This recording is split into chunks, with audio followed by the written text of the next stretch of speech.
This is from my book Blood and Gold, a chapter called Memento Mori. Of all the green spaces of Athens, George had a special liking for the first cemetery.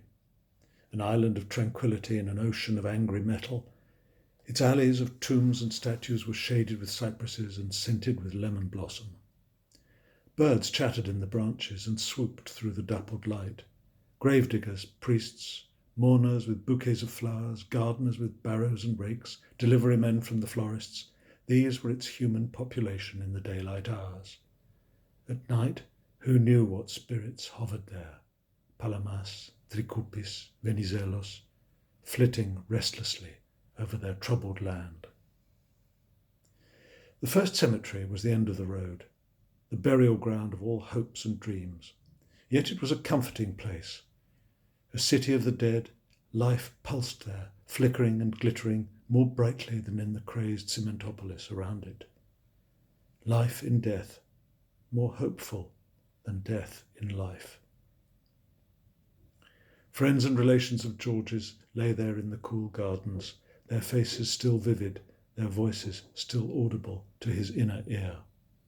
He enjoyed walking and sitting among them, remembering. In the anteroom to the chapel, the family of Keti Kenderi sat stiffly on benches around the walls. Her violin lay on her coffin in the centre of the room, a white lily crossed over the strings. The air was heavy with incense and the perfume of flowers.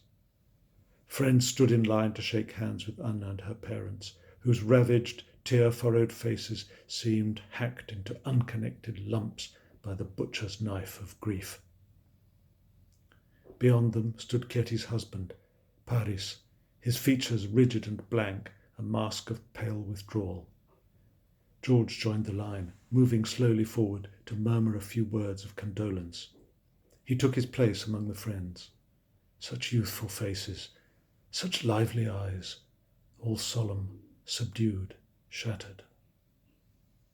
A priest swept in, a commanding figure in gold-embroidered robes. He began to chant the liturgy. He went fast, for they run burials end to end here, a production line stretching to the day of judgment. May the servant of God, Katerina, find a place of rest among the saints, her eternal soul now parted from the flesh. Have mercy, O Lord, and forgive her sins, both voluntary and involuntary. As he chanted, the censer swung on its silver chains, giving off puffs of scented smoke. The mourners crossed themselves and stared into the clouded space. George's mind wandered from the dead girl's violin to the inconceivable vastness of a place where all dead souls are gathered.